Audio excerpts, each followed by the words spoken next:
Let me just start out by saying, and I'll give you a quote, which I think says a great deal about the political process, and it comes from Lyndon Johnson, who said, if you don't blow your horn, somebody will steal it. And that's a good starting point for this discussion, because I think it says a lot about what you have to do to be successful in the political process. It's no secret that politicians, policymakers, interest groups, of which you are one. I work for the Lockheed Corporation. I obviously represent an interest group. We all fight like the dickens for a news bite on television, a positive statement in the press, a chance to be quoted, all for the purpose of getting our position or our name known. The objective, obviously, is to tell our story, to help shape the debate around those issues of importance to us as individuals, if you're a political person, or to your organization. In your case, as somebody that works for a library, or B, as a friend of a library or organization.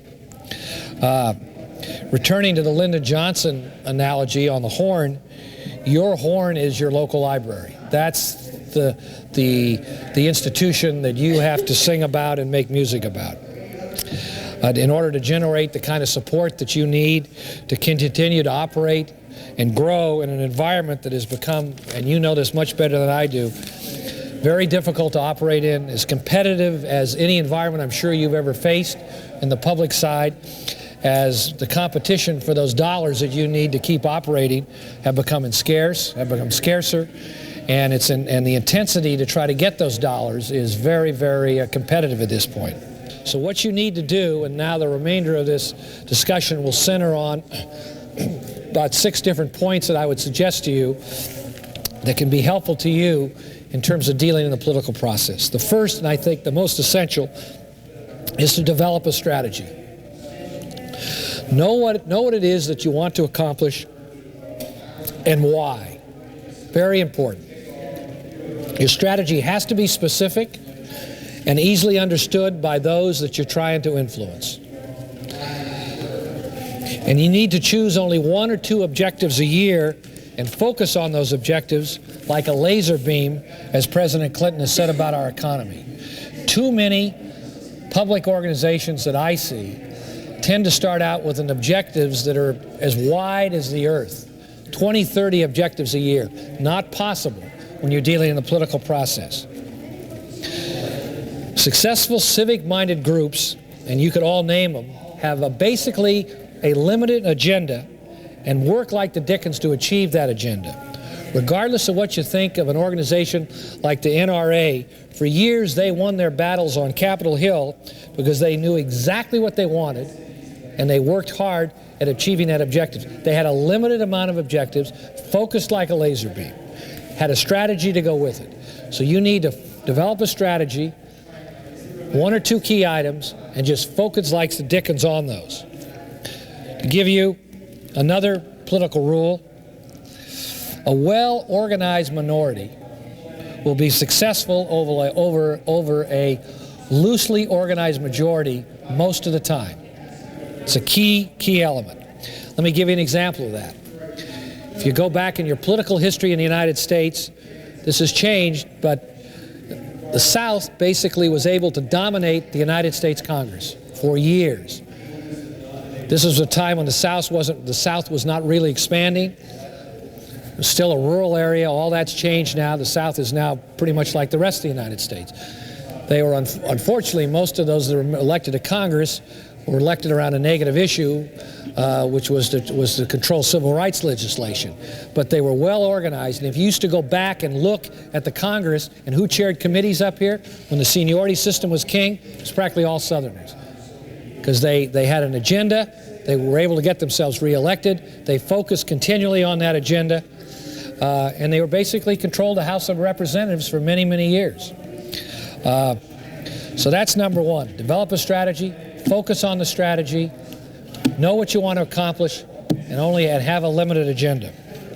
Number 2 is, if real estate, the axiom about real estate is location, location, location, then building public support for your position is networking, networking, networking. And that was said this morning many times. You have to build your own grassroots organization. Nobody's going to come and do it for you. You can't go buy a piece of software and plug it into technology and have a coalition built for you. You got to do it yourself. And consider everybody in your community to be a friend and an ally. And with the exception, I suspect, of a few fringe groups, I can't think of too many people in a community that won't support and don't support public libraries if you ask them to. So you have the opportunity to build a very wide network of support ranging from children, teachers, parents, and others who utilize your institution, and to recognize the important community asset that you are. I can't think politically, there is nothing more powerful in our society than kids. And if you are on the right side of kid issues, children's issues, and you folks are, you are definitely on the right side of that. You have kids, as I said, children come into your library, they use it, becomes a transmitter of our value system in this society, and that's a very strong ally. And I don't mean to do it in an exploitive way, but think about all the opportunities you have to utilize children in your library. Political people love to have their picture taken. Political people love to have their picture taken with children. Older people, it shows that they're caring, it shows that they're interested. You have a natural constituency there to build in terms of trying to build public support. We'll get into that in a minute. The third element is to tell your story. And in fact, you must tell your story. Remember what I said about Lyndon Johnson blowing that horn, and if you don't do it, somebody else will steal it and blow it for you. And no one else is better in your community about telling your story than you, because you know more about your institution than anybody else. You know what you provide your community, and you have to go do it, but you've got to do it aggressively. So go tell your story. Find creative ways to do it. One of the things I would do if I was a member of a Friends of a Library or a librarian, I'd organize a communications task force. And I would go seek in my community some member of a corporate communications team. They'll come down and help you pro bono. Their corporations want to be of service to a community. Ask for their help. Bring their communications expert down. Go to one of the large PR firms if you live in a large metropolitan area. Hill and Knowlton, there's a ton of them out there. Ask them to come in and look at your communications program. Ask them, how can we more effectively communicate with our constituency out there, whether it's one member of the city council or the whole community itself. Companies and communications firm will gladly do that for you, but you got to go ask. And that can help you in terms of developing the strategy you're going to need to tell your story. But you've got to develop a strategy for telling your story. Put another way, hang a lantern on those issues you want to illuminate.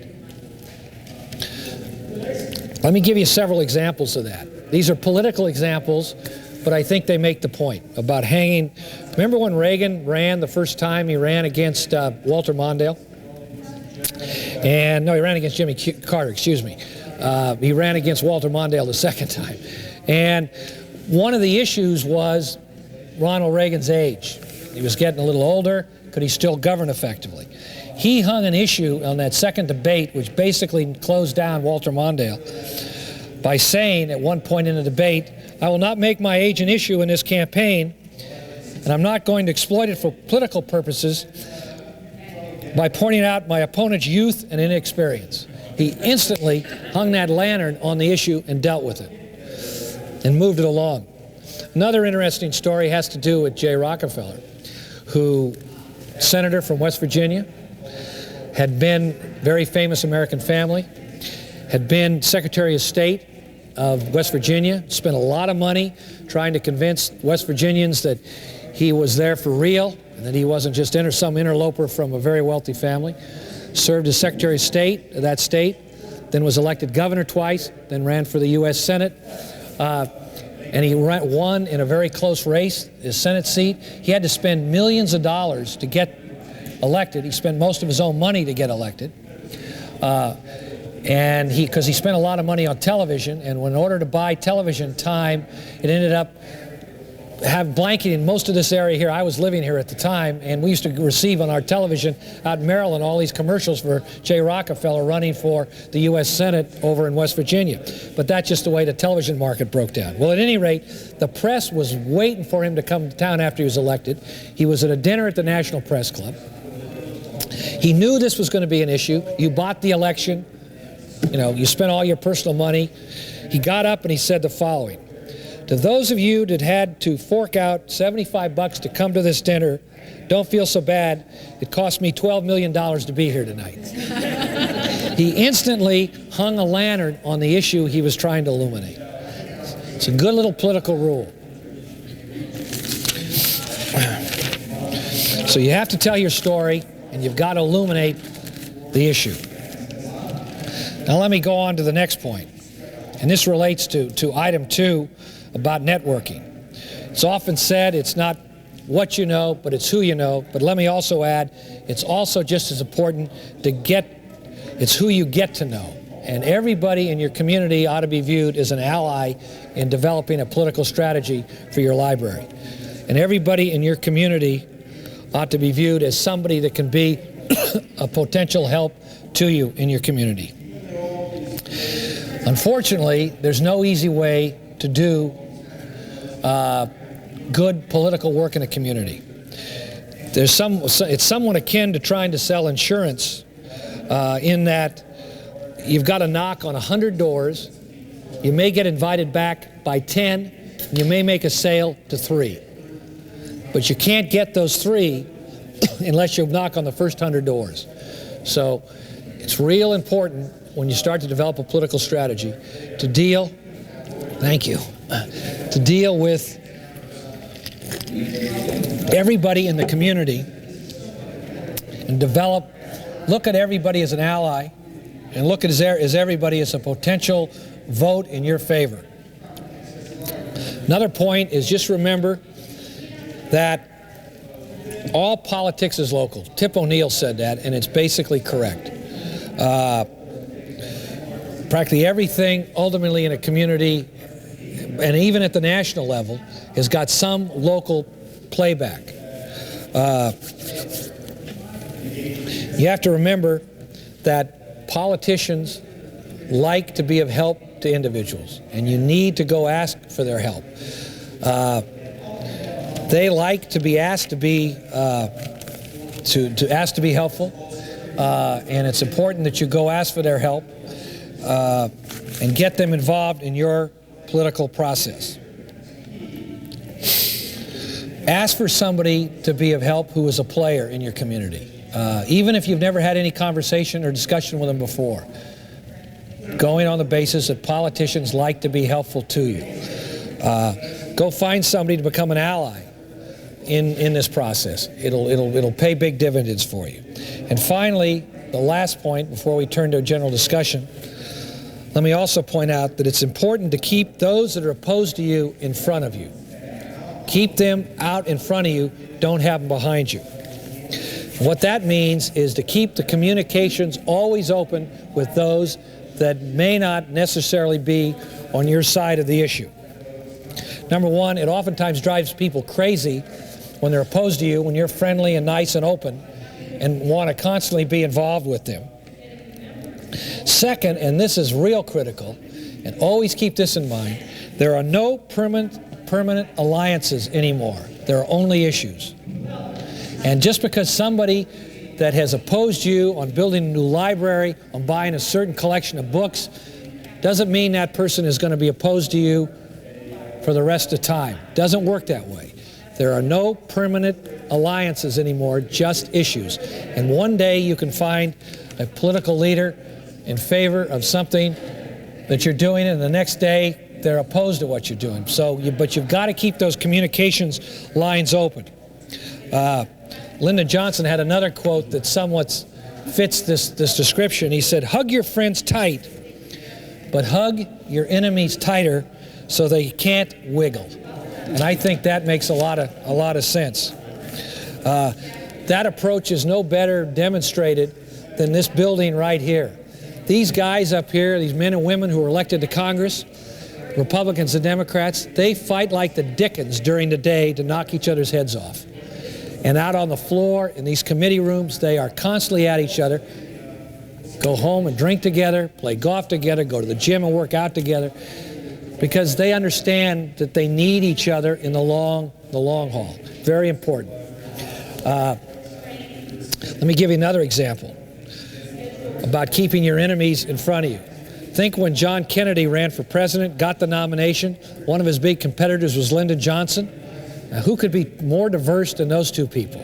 One a Southerner, old-style politics, one a Brahmin from a very famous family. Who did John Kennedy choose to be his vice president running mate? Lyndon Johnson. He kept him there. Ronald Reagan. George Bush and Ronald Reagan ran against each other for the first time. Reagan chose Bush, and then Reagan did a masterful thing. He chose James Baker, who had been George Bush's campaign manager, not to go to a cabinet job where he could establish his own independence, but to be his chief of staff, Reagan's chief of staff, to carry out the Reagan Revolution, it was called. That's the kind of thought process you need to think about when you're trying to build political alliances. Keep the people that are opposed to you out in front of you, or another way, bring them into the tent with you so that they're involved in the process with you. Make them your ally. It'll pay dividends in the long run. So those are some of the points I wanted to cover. You need to, A, develop a strategy. You've got to network. You've got to bring people into the process. You've got to communicate effectively. And you've got to bring those that are maybe opposed to you into the process with you. And I think those are good, practical kind of things to think about. As I said at the outset, nobody's going to do this but you. Those of you that are career librarians, and those of you that are friends of library organizations, if you don't do it, nobody's going to do it for you. You know, you've got to go out and organize yourself. It takes time, it takes energy. It costs some money depending on what kind of an area you're operating in. But you got to start somewhere. You just have to start somewhere. And I didn't say anything about staff. Let me mention staff. Staff in a municipality, the professional staff, in a state, the professional staff, or in Congress is just as critical as the elected person, and sometimes more critical, because the elected official tends to get this much of it because they're so busy, but that staff person oftentimes gets most of it. And spend as much time developing a relationship with that person, the staff person, as you do the elected person. That'll pay dividends to you. So I say, find ways to bring a political leader or his staff out to your library. You're always doing interesting things in the library. You have kids in there, you have older people in there, you have people that may be studying for citizenship, you have new technology. As I said at the outset, politicians love to have their picture taken. That sounds so trite. You say, oh, I'm not spending time on that. That's a phone call and a little scheduling, and then calling the press. And you can do things there that'll begin to build that base so that that political leader knows who you are, knows a little about your institution, and hopefully begins to do one thing, begins to take some ownership for it. And when that happens, you're a long way down the road. You're a long way down the road. You have every right in the world to go in, and you have every right in the world to sit down with a political leader and ask for their support, and ask for the sale. Because if you don't ask for the sale, you're not going to get anywhere. But nobody should ever feel guilty for that, and nobody should ever feel that I've got to go wash my hands the minute I finish this discussion. It's amazing, as political as the aerospace industry is, most of these guys in our industry that are wearing pocket protectors with 14 pins, they think because they've invented something whiz-bangy that'll, do something that nobody else has ever done, that the Congress is going to buy it. Well, that's total rubbish. We've got to go sell that.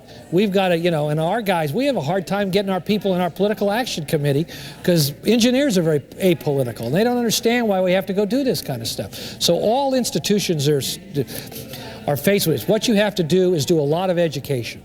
And it might be wise when you have a Friends of a Library meeting to bring in somebody like myself to sit around and for an evening, for a couple hours, and give them a little, just like what we're doing here.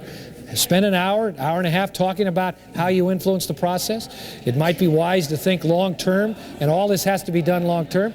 How can maybe, as I said, maybe library science courses, maybe there ought to be one part of the curricula or a case study developed that you could use in library science courses today. The business schools use this all the time. It's one of the ways you learn when you go get an MBA is all through the case study, Harvard and Stanford. Most librarians, I suspect, are pretty good writers. You could write a very interesting case study and disseminate it widely around the United States. Use it as a vehicle to teach. But it's going to take a lot of time. Going to take a lot of effort. But you're right, Natalie. The world has changed, and you can't sit back. Just as I said at the outset, what Lyndon Johnson said: if you don't blow your own horn, somebody's going to steal it. And that's the environment in which you're operating in. You've just got to go do it. Okay, listen, just keep blowing that horn. Go out and blow that horn and make wonderful music. Okay. Thank you. Thank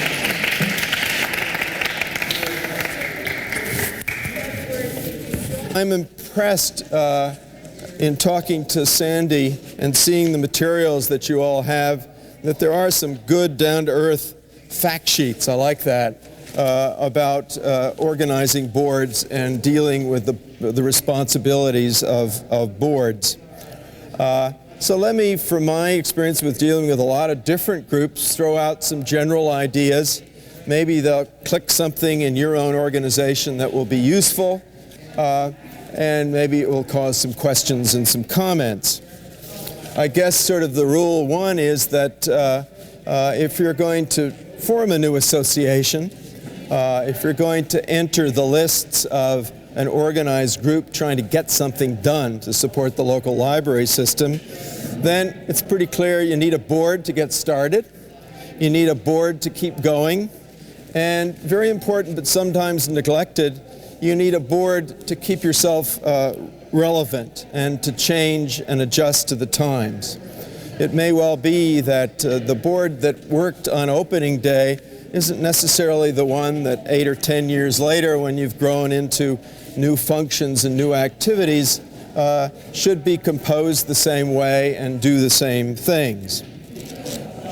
The boards of nonprofits, sometimes in their enthusiasm, get organized and don't spend enough time, in my estimation at least, really thinking through the roles and responsibilities that they're taking on when they get into this organized state.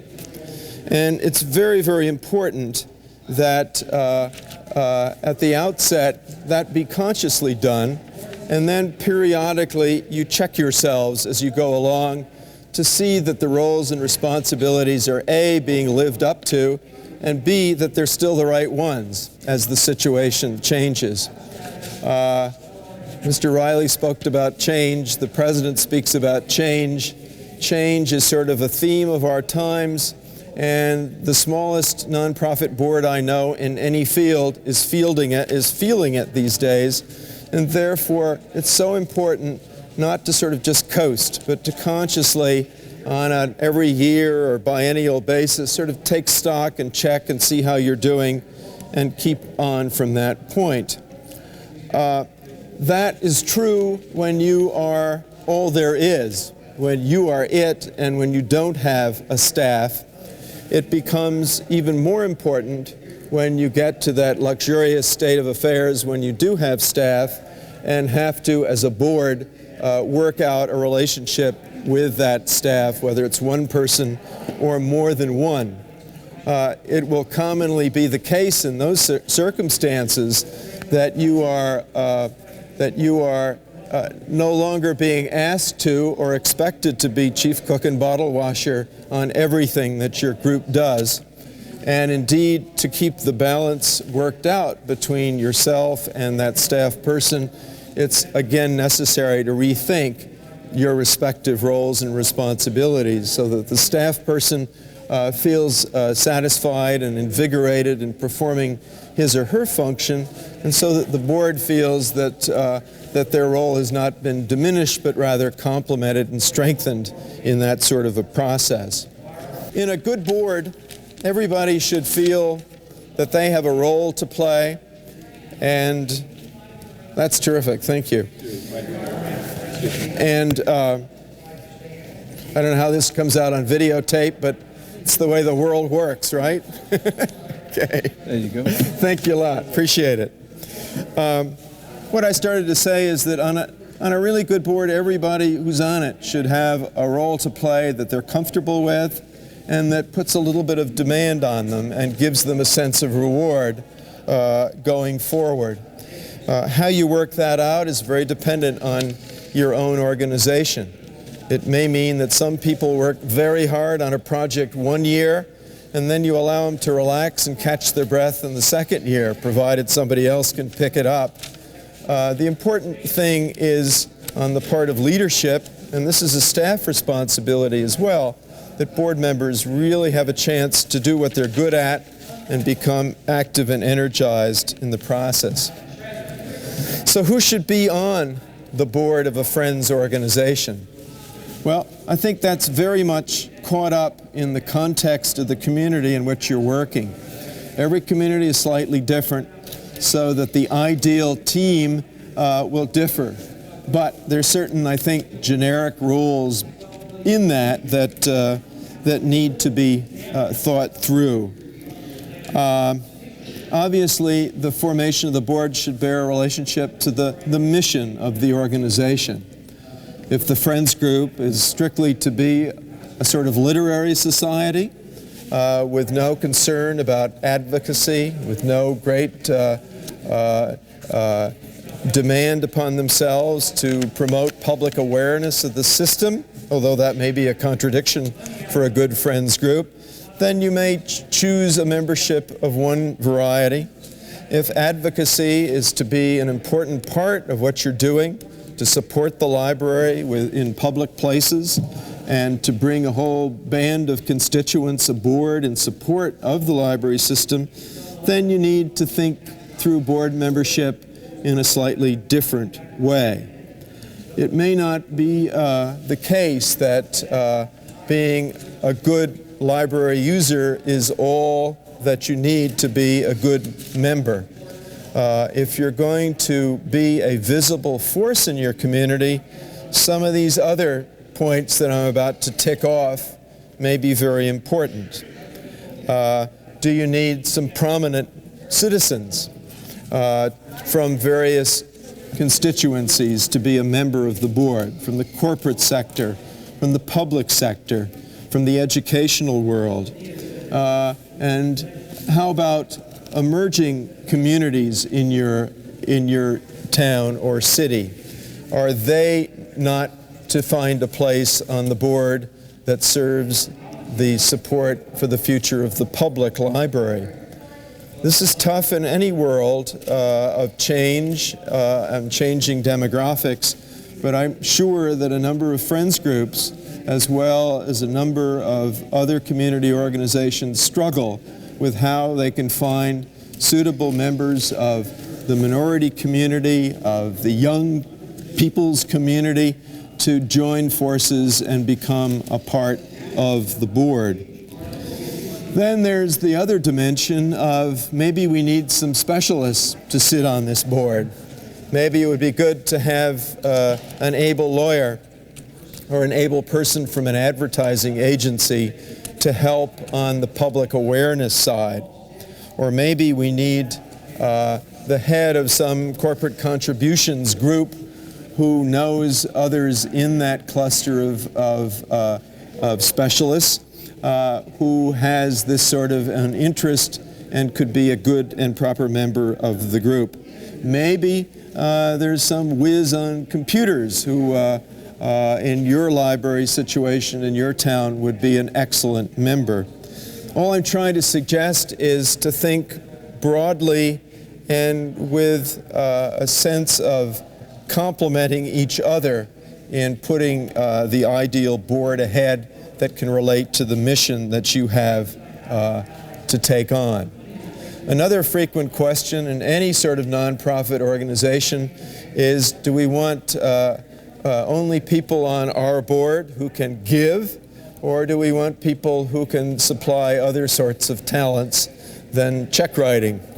I think the answer in these days in particular is it's awfully nice to have some people who can give. But I think the other answer is that a board simply of givers and not doers is probably not the proper model. It's the right mix between, and again, this sort of law of complementarity that I'm trying to lay out that should be honored. Another possibility, and I'm sure it works in a number of friends groups, but it may not yet have taken place in yours, is that in addition to the board, there may be an opportunity to enlist other interested parties, future board members, as it were, onto various committees and task forces that relate to special projects, that deal with special events, that take on the advocacy function in your town, etc. This too is a way to identify comers in your organization and a way to replenish the ranks as you go forward. There are other relationships that of course have to be thought out in the board development process.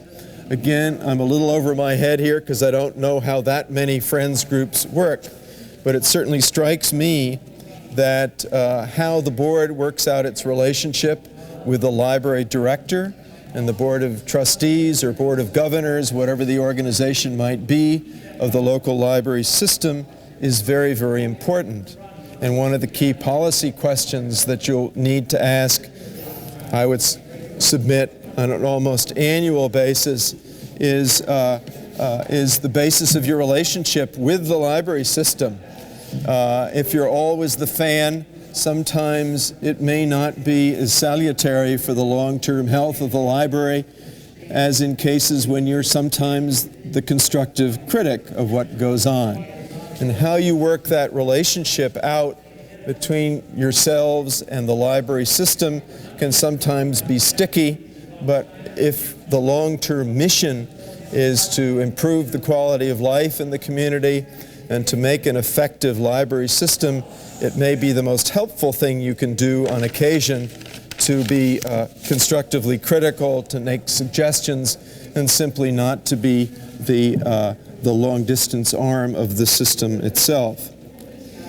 There are relationships to be worked out with other library systems in your region, with the school system if they have a separate and distinct set of library services. Not perhaps something to get into when you're starting up, but perhaps something to complement your own activities as you assume more and more strength as an organization over time. And then for good measure, I'd throw in relationships with philanthropies, good sources of dollars to support worthy causes like friends groups. And the philanthropies can include not only local private foundations, but corporate foundations and family foundations, and indeed wealthy individuals who can come to the aid of their libraries. Now those are some sort of household hints, if you will, that relate to board development. I do insist in setting forth any of them that you got to know the territory, as the music man said, before you can be prescriptive about what you need. And what you need will, in my experience, differ at the stages of your development. At the very earliest stage, what you may need is a small group of like-minded people who come with a common interest and a common cause. But then I would suggest that over time, if you're going to get into many of the activities that friends groups get into, you'll need reinforcements from people who weren't in the original group, and that's where some of the thoughts about stretching out and bringing other people aboard may make a lot of sense over time.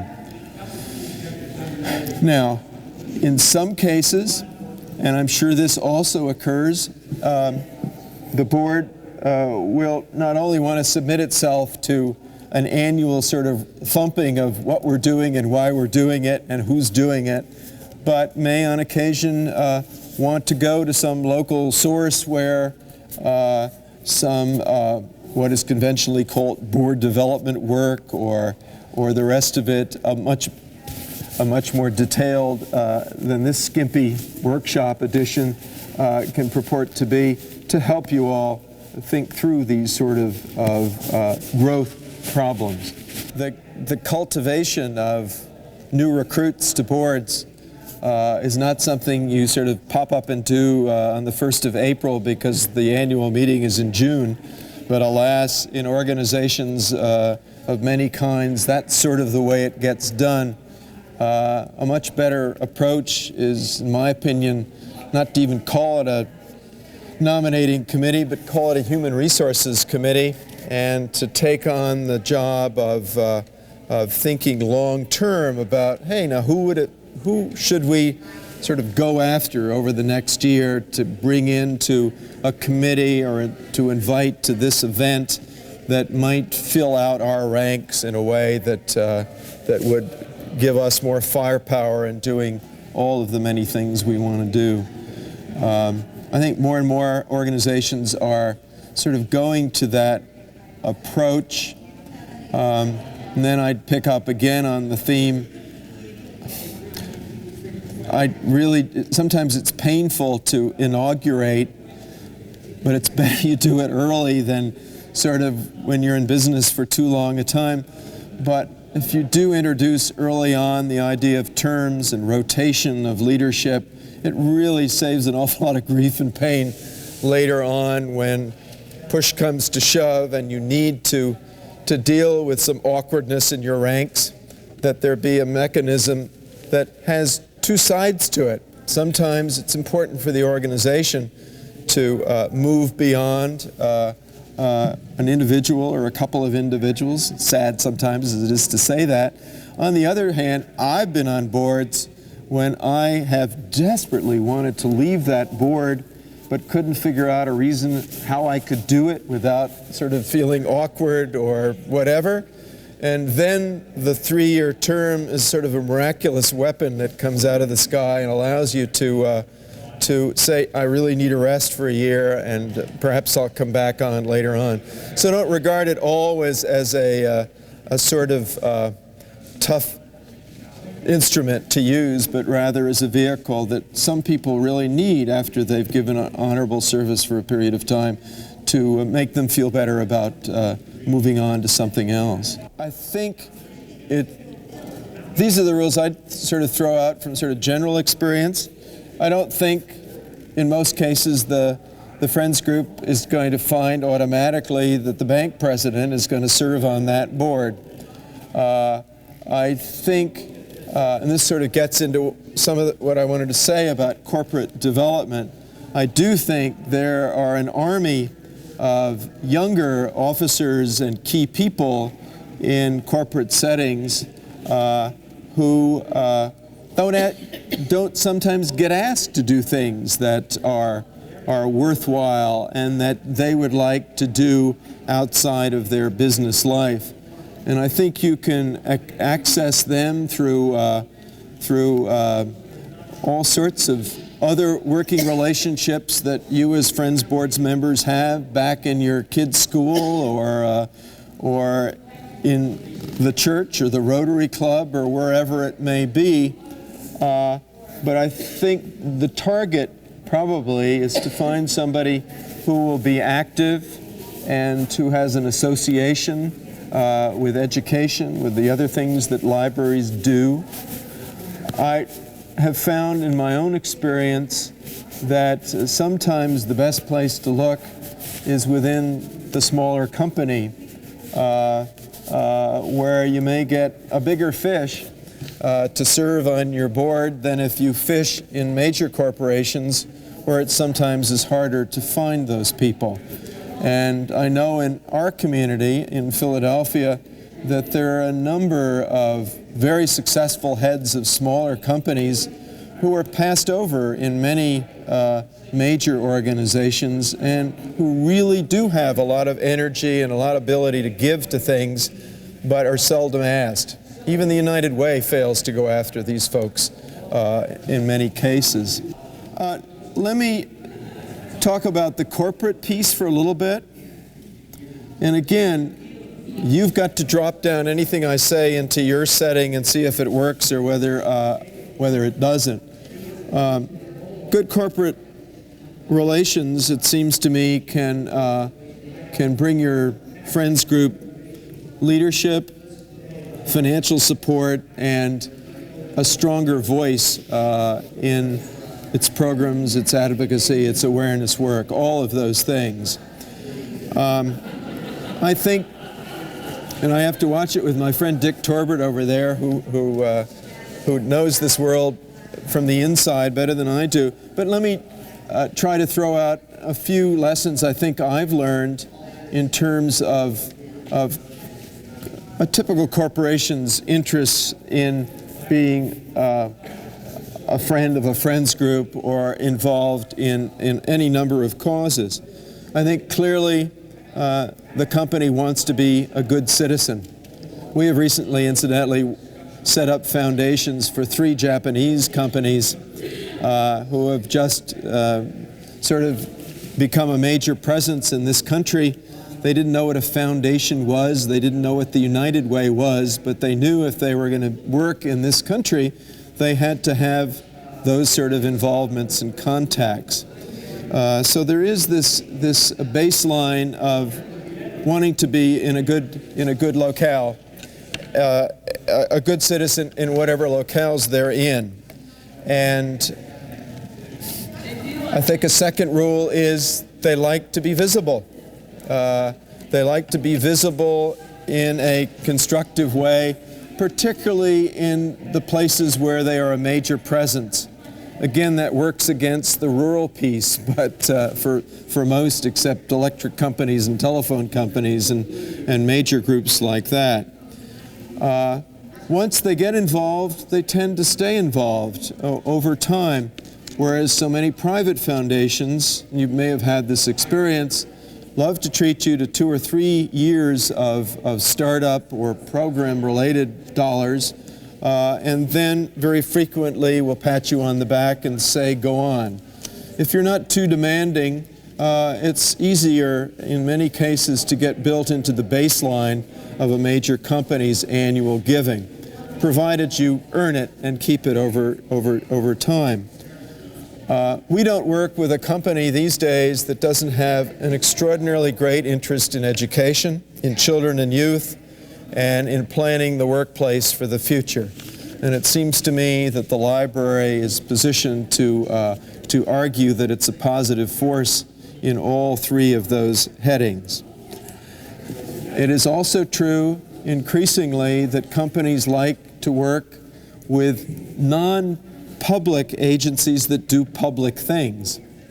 And therefore, the Friends of the Library becomes for many a better vehicle than trying to gift directly to the public organization.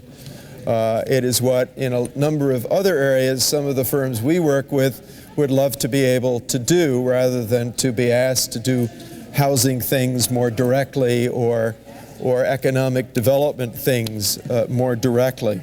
So I think friends groups are well positioned in that manner. I mentioned before that in terms of your attempts to develop your corporate strength, don't put all your eggs in the big basket. Alas, too many of the big firms ain't what they used to be. Be smart and look in your locale at the firms that are building, the ones that are coming along, some of the smaller growth companies that are new themselves to the world of corporate giving and corporate support. And many of them come to a point where they can see the advantages to themselves, and that can be an advantage to you. In terms of your involvement, we got into this a minute ago, there are more ways to involve corporations than strictly on your board.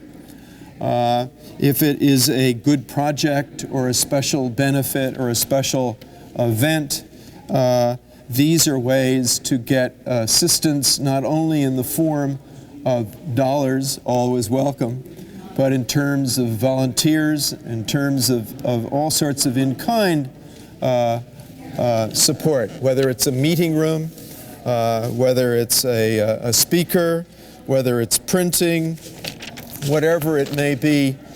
Don't think that the only window to be tapped is the window marked contributions. Indeed, in these days, when everything is tight, it may be that your welcome will be greater if you ask for other sorts of assistance. The volunteer thing is something that should be kept in mind. There are a number of companies that urge their employees to play voluntary roles. There are others that are much less willing to do so, but it's something to explore. I hate to do this, but we're all really having a good time. I'd like you to break down for something to drink and some delicious cookies and go to your second session. Quick, I have two more things to say. I think again, it's where I started. I think it's really marvelous that this set of organizations has developed as far as it has in a worthy cause. There's no question that the role of the library meets the criteria that I think is so important, that most of the key issues that we have as a nation, as a community, fall between the cracks. Education is too important to leave to educators. Health is too important to leave to doctors, and so it goes. The library is this marvelous institution that sort of is a little bit of a lot of things. It helps you dream, it helps you learn, it helps you relax, it helps you get in touch with people. It's at the meeting point of a lot of these themes in our society, and I think for that reason is so worthy of support and worthy of national support in the form that this sort of an organization, Fallusa, gives to it. So there, and thank you very much for being here.